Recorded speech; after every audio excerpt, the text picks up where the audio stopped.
Seguramente ustedes han escuchado muchas veces, por lo menos yo he escuchado, que el Perú es un país sobreestudiado y sobrediagnosticado. Y la verdad es que el Perú es un país sorprendente, con capacidad de asombrar al mundo de manera dual. Hay mucho todavía por decir del Perú, de un Perú que sorprende con una economía estrella en tiempos de crisis y al mismo tiempo con conflictos tan duros como este de Cajamarca. Y por supuesto vamos a comenzar con las palabras de Francisco Sagasti. Queridos amigos, siento mucho no estar con ustedes en esta oportunidad, porque estoy viajando y hubiera querido estar en esta presentación de los avances de esta siguiente etapa del proyecto de Agenda Perú. Sin embargo, me gustaría compartir con ustedes algunas ideas centrales sobre lo que fue Agenda Perú, qué significó en su momento y cómo la vemos ahora 10 años después de haber terminado el informe principal de este proyecto.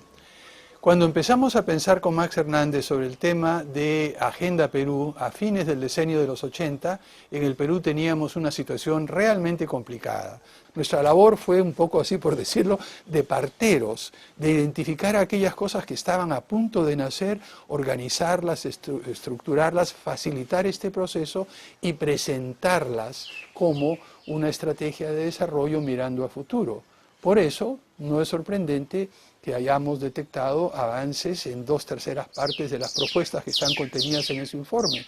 Estamos ahora como un avión listo para despegar y dependerá de la pericia del piloto, de la tripulación, el si logramos realmente despegar y salir hacia un futuro mucho mejor para nuestro país. Muchas gracias por prestarme atención y siento una vez más no poder estar en persona con ustedes. Hasta pronto. Germán Alarco es presidente del Consejo Directivo del Centro Nacional de Planeamiento Estratégico, cuenta con una maestría en Economía en el Centro de Investigación y Docencia Económicas de México. Como autor, coautor y coordinador, ha publicado 12 libros sobre temas económicos y ha trabajado también temas de políticas de energía. Ha sido funcionario del MEP, del BCR y del INP. Adelante. Yo debo resaltar que hace 6 meses atrás esta posibilidad de hacer o realizar este evento de manera conjunta no existía, y lo digo, no quiero ahondar en mis críticas respecto a la gestión anterior, pero al igual que con el caso del Foro Internacional y Nacional, había muchas relaciones no armadas o hasta destruidas, ¿no? En ese sentido, nosotros como gobierno tenemos el interés total y absoluto de trabajar conjuntamente. Saludamos el relanzamiento de la Agenda Perú y debo señalar que me gratifico por 2 circunstancias, porque tal cual ustedes están relanzando la Agenda Perú, nosotros estamos desde el gobierno también relanzando nuestras funciones. El día de ayer se publicó un decreto supremo, el 089, mediante el cual el gobierno dispuso el inicio del proceso de actualización del plan al 2021. La idea es que la planeación sea un proceso vivo, un proceso donde queremos llegar a un resultado que es un documento, pero donde interesa el resultado y interesa el proceso, porque no podemos hacer una planeación desde arriba, sino debe ser una planeación desde arriba y desde abajo, y con resultados que a todos nos interesen. Yo creo que la metáfora de Francisco es muy buena, muy ingeniosa. Yo tengo duda, simplemente esto no significa descalificar, simplemente significa comentar. ¿Es un avión jumbo? Sí, pero pregunto, ¿con muchos pasajeros? No, yo siento que van muy pocos. Y en ese sentido es un avión jumbo al cual hay que incorporarle a mucha de nuestra gente. En ese avión jumbo ahora solo viajamos, como me coloco yo también, muy pocos de los peruanos. En segundo lugar, yo creo, él señala, Francisco, me gusta mucho la metáfora, lleno de combustible. Yo no soy tan optimista. No sabemos y hemos pecado en el exceso en términos de la vorágine esta del crecimiento, pero nos estamos olvidando de la sostenibilidad.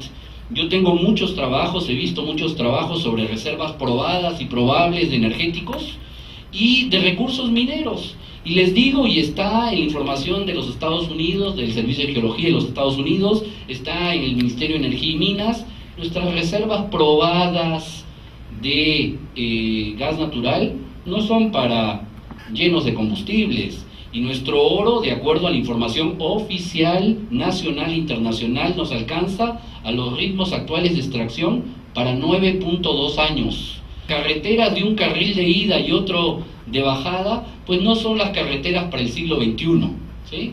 Y cuando mi esposa ve la infraestructura y ve que se acaba en el kilómetro 100 hacia el norte y hasta hace 1 año y medio en Asia, dice, pero, perdón, hay que darles un premio a los exportadores, porque toda la agroindustria sale de La Libertad, sale de Ica, con carreteras que están todavía en el siglo XX mitades. A nuestro avión Jumbo hay que colocarle más pasajeros, hay que prever que tengamos combustibles y hay que garantizar una pista que nos dé viada para el 2015, 2020, 2030, 2040. Simplemente quiero señalar un epígrafe de un autor que utilizamos mucho allí en CEPLAN, es un autor mexicano que habla sobre lo que debe ser el espíritu de la planeación. No lo tengo aquí completo, simplemente voy a leer la primera oración. Es: mirar alto y lejos no tiene nada de malo. Muchísimas gracias.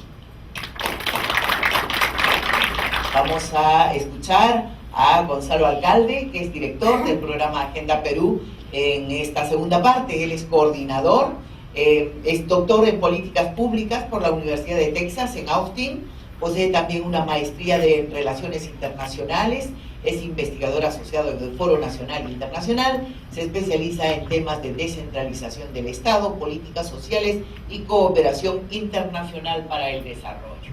¿Qué nos va a hablar? Pues de lo que nos va a hablar tiene como nombre la evolución de la gobernabilidad democrática desde la transición, resultados preliminares de una consulta e investigación. Gonzalo. Voy a empezar sobre la base de lo expuesto por Francisco, no voy a repetir la experiencia de Agenda Perú en los 90, sino más bien empezar a hablar del contexto en el cual decidimos relanzar Agenda Perú. Primero, como mencionó Francisco, que el año 2000, cuando se presentó Perú Agenda y Estrategia, se fijó un horizonte del año 2021, es decir, el año del bicentenario de la independencia. Y la mitad de camino era un buen punto para empezar a evaluar, ver de repente si había que ajustar algunas de las propuestas, revisar diagnósticos. En segundo lugar, el 2010-2011 ha sido un año de renovación, un periodo de renovación de autoridades nacionales, regionales y locales, y Agenda Perú busca no solo difundir, sino también incidir en la toma de decisiones, y pensamos que es un buen momento para que haya apertura para el diálogo. En tercer lugar, incluso como el diagnóstico más superficial, veíamos que a pesar del crecimiento de más de 10 años, de continuidad democrática en el país, de mayor acceso a servicios sociales, de menor pobreza por ingresos, a pesar de todo eso hay un persistente descontento que se ve en las elecciones cada 4 años, en gran polarización, y también en estudios como el Latinobarómetro o el Barómetro de las Américas, que nos muestran que los peruanos estamos entre los que menos confiamos en la democracia, los que menos confiamos en las instituciones en nuestro país, e incluso los que menos confiamos de los otros peruanos, que también es otra cosa bastante grave. Entonces, definitivamente hay motivos para pensar que hay que ver si se han agravado algunos desafíos, si hay un nuevo conjunto de desafíos que se a la vista. En cuarto lugar, si bien ahora hay mucho más diagnóstico, mucho más propuestas sobre desarrollo, sobre democracia en el país, y ya como mencionó Zenaya, se habla de que somos un país sobrediagnosticado, pensamos que aún el enfoque de Agenda Perú, la metodología de Agenda Perú, son distintos, son distintivos y son valiosos. Por un lado, por la metodología, que busca acercar la visión del experto con la del ciudadano, y en segundo lugar, por este marco que ve la gobernabilidad democrática como algo que se consolida en función de lo que hacen el Estado, el mercado y la sociedad civil. El Estado es percibido como demasiado débil o ausente en temas clave de la sociedad civil, de la empresa, desde distintos niveles de gobierno y de distintas partes del país, e incluso desde los académicos más de derecha, más de izquierda. Las razones para verlo como débil son muy distintas, pero finalmente ahí está este consenso. Uno trata de llegar al fondo del tema en las entrevistas, analizando textos, y el Estado no está haciendo lo que debe hacer, más allá de que sea muy grande, muy pequeño, es un Estado débil. En muchos lugares solo hay un cascarón de Estado. Entonces, por ahí va la gran conclusión. Ahora, el segundo gran actor que voy a describir estos avances y desafíos es la economía, la modernización de la economía. La conclusión general que podríamos resaltar es que sí, es necesario transformar, es necesario que el crecimiento llegue a más, pero cuando hablamos de eso, la gente de distintas tiendas políticas, de orientaciones, habla más de lo que tiene que hacer el Estado y no el mismo sector privado. No, entonces se está pidiendo un Estado que tenga políticas para, de alguna manera, reorientar la economía hacia un modelo distinto, o en todo caso, quizás eso es decir demasiado, reorientar algunos aspectos del modelo para que sea más, para que lleguen a más sus beneficios. Finalmente, la sociedad civil, por un lado, la exclusión sigue siendo un obstáculo en el país para cualquier tipo de consolidación de la sociedad civil organizada, no solo en la sociedad en general, sino incluso al interior de las organizaciones. Todavía hay muchos problemas de racismo, problemas de exclusión por motivos de género, que todavía son obstáculos reales para esta consolidación. La poca sostenibilidad de las redes que se movilizan, como por ejemplo en el caso de Bagua hace un par de años, que parecía que venía todo un movimiento nacional de protesta y que se fumó casi tan rápido como llegó. Entonces parece que ahí hay una crítica de las mismas organizaciones que sienten que todavía falta más capacidad de sostener estas grandes redes de organizaciones. Se siente que sobre todo en el gobierno anterior, el gobierno de Alan García, hubo una creciente criminalización y represión de la sociedad civil y de la movilización de la sociedad civil, que este es un tema que ha sido repetido bastante en entrevistas, bastante en la literatura, y que se siente que para muchos incluso había un retroceso hasta llegar a niveles de la década anterior, al 2000.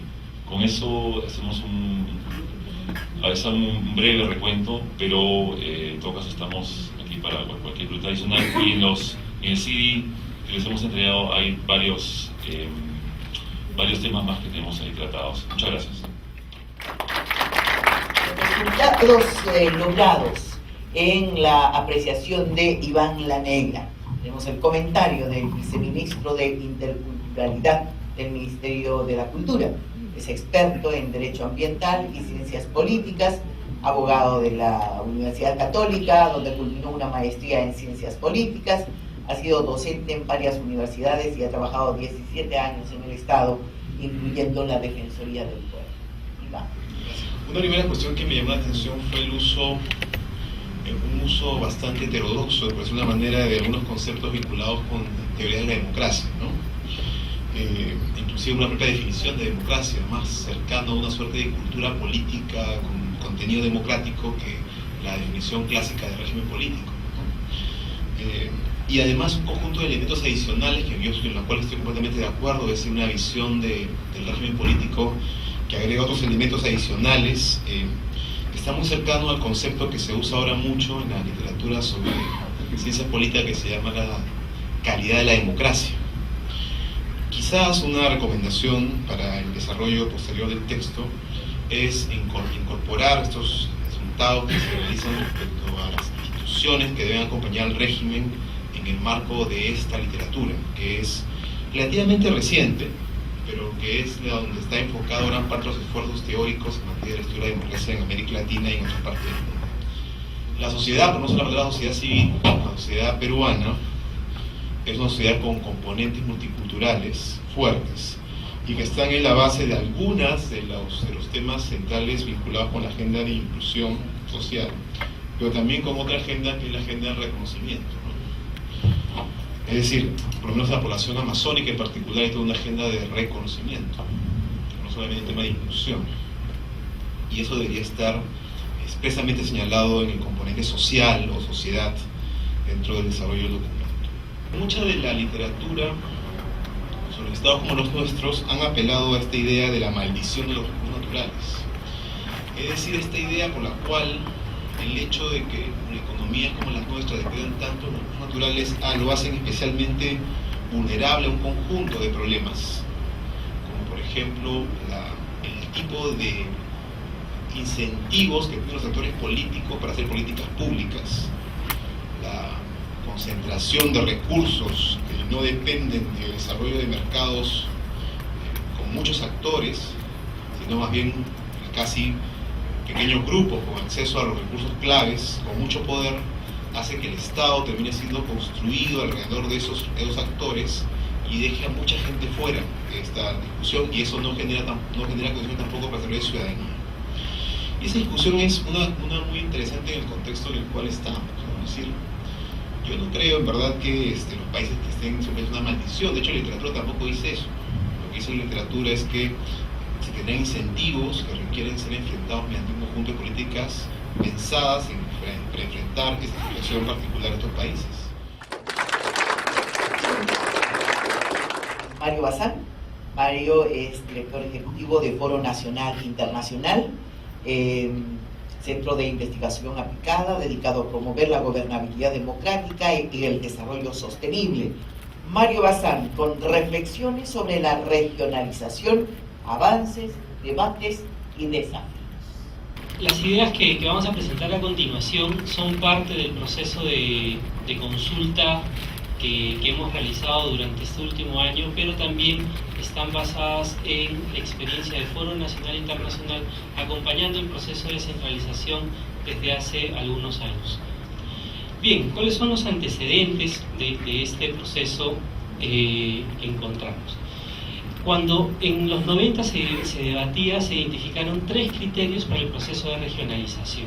Esos 3 criterios tenían que ver con la heterogeneidad y diversidad del país, con la cantidad de información local que se requiere para una adecuada gestión y con la complejidad de la gestión en el aspecto técnico y administrativo. Y decían que esos 3 criterios deberían estar dentro de cualquier opción que se considere en el proceso de regionalización. Cuando nosotros trabajamos en Junín, encontramos, por ejemplo, que muy pocos de los ciudadanos de Junín se sentían juninenses. Se sentían huancaínos, se sentían de Jauja, se sentían de Satipo, pero no se sentían parte de Junín. Y hubo un estudio en el cual justamente tenían dificultad de gobernar a nivel de departamento-región, porque no había esa voluntad de transar con la provincia del costado vecina y poder llevar a cabo algunas cosas. Imagínense si tenemos el problema de identidad. Es más, en Junín encontrábamos un himno, un escudo propio de cada provincia, pero no existía un himno, un escudo, una bandera que represente al departamento. Y esto porque ha sido una unión política y no ha sido una unión cultural, o no ha sido una unión natural de la ciudadanía hacia esa lógica o distribución que contamos ahora. Y la primera reflexión está relacionada con el vínculo entre las regiones y el gobierno central. Y la percepción de uno y otro lado es que esta vinculación es muy débil, ¿no? Es decir, que estamos enfrentados. Por un lado tenemos la Secretaría Técnica de Descentralización, que está haciendo esfuerzos para mejorar su capacidad de impulsar el proceso de descentralización, pero que no tiene legitimidad entre todos los gobiernos regionales, tiene una función más bien utilitaria. Y por otro lado tenemos la Asamblea Nacional de Presidentes Regionales, que se crea cuando se desactiva el Consejo Nacional de Descentralización en respuesta a tener un ente articulado, pero esta vez desde las regiones. En el periodo anterior, con Alan García, inclusive en algún momento políticamente se dijo que los presidentes regionales y la Asamblea iban a ser los ministros de fin de semana del presidente, cuando los ministros descansaban. Sin embargo, esta relación duró muy poco y no se avanzó mucho en la coordinación con los presidentes, y hubo una relación más bien 1-1 con cada presidente tenía que ir a negociar con el presidente de la República para llevar a cabo alguna de las concesiones, es decir, abrir que el Ministerio de Economía y Finanzas le permita hacer algunas grandes obras a los gobiernos regionales, porque los candados en el Ministerio de Economía te limitan mucho la acción de los presidentes y es una de las principales quejas. Se crean las regiones con un concepto bien interesante y bien motivador. Decían que los gobiernos regionales iban a promover el desarrollo sostenible, basado en 4 grandes ejes: el desarrollo económico, el desarrollo social, el desarrollo ambiental y el desarrollo institucional. Y para eso tenían toda la inversión de infraestructura que iba a posibilitar ese desarrollo en esas grandes cuatro áreas, y los gobiernos regionales se diseñan en función de gerencias de desarrollo social, de desarrollo económico, de desarrollo ambiental, y Y esa es, digamos, la motivación de estos gobiernos regionales, que tienen una mirada más territorial y menos sectorial. Pero durante los últimos, en el periodo pasado también se transfieren una serie de funciones, y entre esas funciones que se transfieren están las direcciones regionales de todos los sectores. Y por lo tanto tenemos un híbrido en los gobiernos regionales que, a la vez que veían temas integradores, veían temas sectoriales. Encontramos que, por ejemplo, para el tema ambiental, la articulación a través de cuencas toma mucho sentido. Es decir, en una misma cuenca grande, según la ANA tenemos 14 grandes cuencas, podemos articular a una serie de regiones en función del tema ambiental y generar una entidad que ejecute proyectos en función de esa cuenca, donde vamos a encontrar ecosistemas similares, donde vamos a encontrar una interrelación entre los ecosistemas distintos, y además podemos atender problemas muy concretos. Si vamos por el tema productivo, podemos incorporar los corredores económicos como esos articuladores productivos y crear entidades macrorregionales que tienen que ver con la funcionalidad y la aplicabilidad de estos temas. Y así podemos ir a los distintos temas sin generar cientos de proyectos, sino algunos grandes temas que sean los que articulen a los gobiernos regionales y se pueda llevar a la práctica. Cada región ha intentado hacer la reforma por su lado. En algunos casos han subido las direcciones como gerencias, en otros casos han puesto a las gerencias como supervisores de las direcciones, en otros casos han desaparecido las gerencias y han dejado solamente las direcciones, y hay, digamos, varios tipos y estructuras orgánicas en el Perú actual, y ha habido varios procesos de reforma. Se han evaluado varias de estas, hay un informe que evalúa algunas de esas y recomienda quizás esta fusión más técnica que se hizo en Junín como uno de los modelos que se podría seguir y que se podría replicar en otras regiones. No es necesario que todas pasen por experimentación. Cuando ya hay 3 o 4 regiones que han experimentado sistemas de gestión, hay que evaluar los resultados. Creo que eso es algo que falta en este proceso de evaluar los resultados que han tenido hasta el momento y ver cómo incorporar aquellas buenas prácticas, aquellas cosas que funcionan, y darlas a conocer al resto de regiones para que se sigan aquellos caminos que ya otros probaron y gastaron muchos recursos en hacer esos intentos. Bien, muchísimas gracias. Eso es. Vamos con los comentarios sobre la ponencia de Mario Bazán con el ingeniero Elías Ruiz Chávez, es director ejecutivo y director nacional de seguimiento y evaluación del CEPLAN, ingeniero civil de la UNI, con estudios en administración pública en ESAN y de especialización en gestión municipal. Ha sido funcionario del Ministerio de Educación y del Congreso de la República. Se optó por tomar los departamentos y convertirlos en regiones provisionales, pensando que más adelante, por voluntad propia, yendo a plebiscitos, ellos podrían constituirse en macroregiones. Ya estamos en la tercera generación de presidentes regionales y esto no ha sido así. Creo que sigue pendiente la formación de macroregiones, y ahí tendríamos que replantearnos qué es lo que debemos hacer para acelerar este proceso, o quizás pensar que se puede continuar así. Es también algo que deberíamos de evaluar. Se pensaba que se deberían de colocar incentivos para que estas macroregiones se conformen, y esos incentivos eran las transferencias de las funciones sectoriales. En todo este periodo ya se han traspasado, el 92.1% de las funciones. O sea, ya no hay caramelo para incentivarlas, queda muy poco. Ahora nos hablan las regiones que quieren poner como acto previo a la creación de macroregiones, dicen: primero discutamos el tema de la descentralización fiscal, que sabemos que es un tema que tiene para largo. Por lo tanto, creo que uno de los pocos caminos que habría que empezar a empujar sería el tema de las mancomunidades regionales, que los agrupa por iniciativa propia para manejar proyectos conjuntos que ellos mismos definen, en la que, uniendo potencialidades y recursos, pueden manejarlos conjuntamente y así empezar a generar el desarrollo para sus regiones. No podemos ir a este tipo de de transferencias de funciones o de pensar en sistemas de planeamiento cuando las regiones o los funcionarios encargados no tienen las capacidades necesarias. Y vemos ejemplos claros, por ejemplo el caso de FONIPREL, que es un fondo concursable destinado a que estos fondos prioritariamente vayan a los distritos, provincias y regiones más pobres, y tienen que concursar.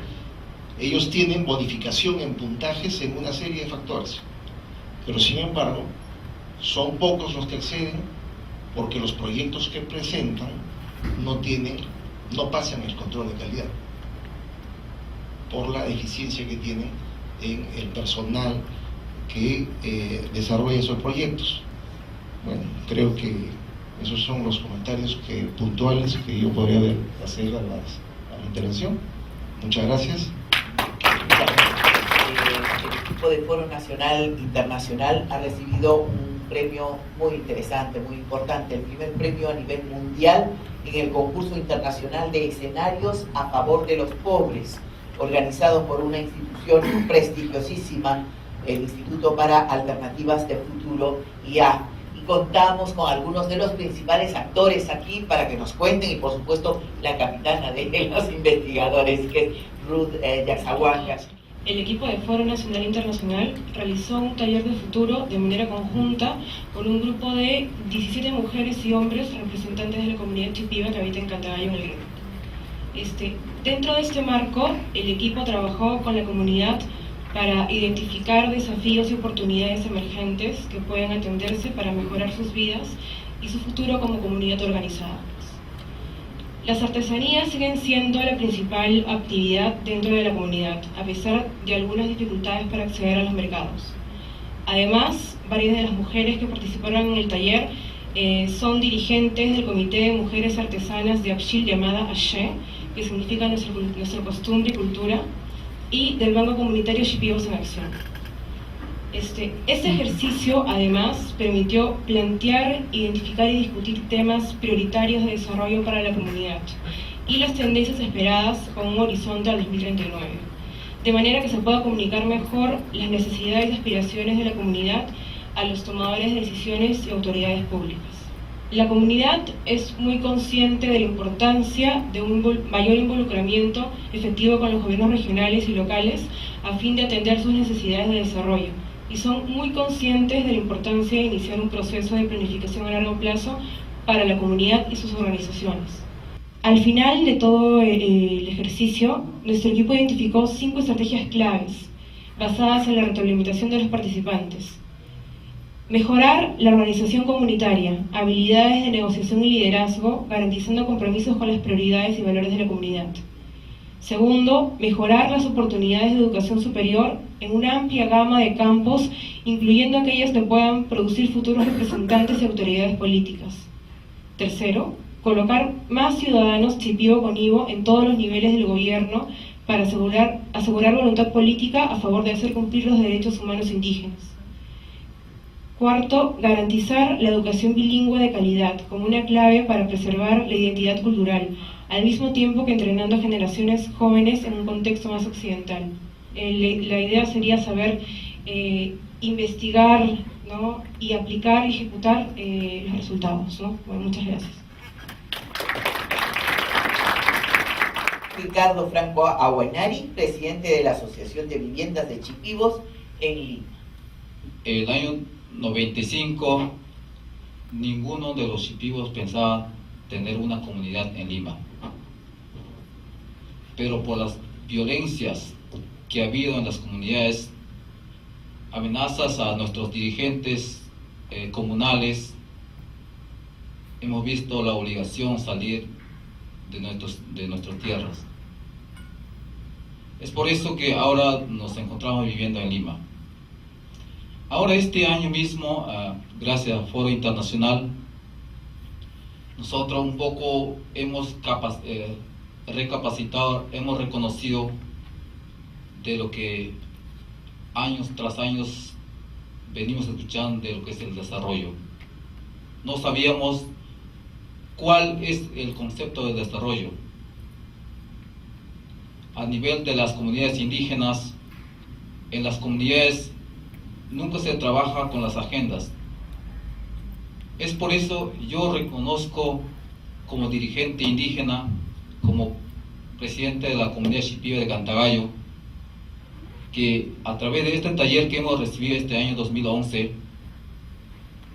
hemos visto la obligación de bajar en nuestras comunidades, compartir esta capacitación que nosotros hemos recibido, que el desarrollo se hace a través de las agendas. En la Amazonía, a veces los pueblos se levantan cuando uno entiende mal, a veces piensan que nos están quitando la tierra, que nos están quitando el agua, que nos están quitando nuestras minerías, pero con las capacitaciones que tenemos nosotros, que podemos recibir, uno de nosotros vamos a ser los portavoces de nuestros hermanos. Muchas gracias. Muchas gracias por su asistencia. Queremos agradecer al CEPLAN por este acompañamiento y marcar esto como el inicio de una alianza público-privada en función de reflexiones sobre temas de desarrollo. Creemos que ahí están los espacios de los centros de investigación como el nuestro para contribuir en este proceso de desarrollo nacional.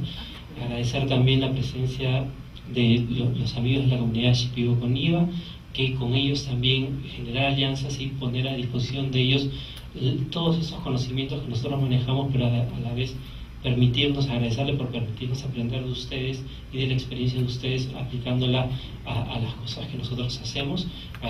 Mencionar a TV Cultura, con quien hicimos una alianza estratégica en el proceso, y a todo el equipo de Foro Nacional Internacional, que hemos aprendido mucho, la primera generación de investigadores de nuestra organización, lideradas por Francisco Sagasti y Max Hernández, y actualmente tenemos un grupo joven interdisciplinario proveniente de muchas carreras distintas, donde intentamos integrar formas de ver desde el punto de vista profesional también todos estos temas de manera integral. A Zenaida Solís por todo su apoyo incondicional, y a ustedes por estar acá, y sobre todo también a la Agencia Canadiense para el Desarrollo Internacional, que ha hecho posible todas estas actividades en esta primera etapa. Bien, muchísimas gracias por estar aquí. Muchas gracias. Entonces, ahora sí,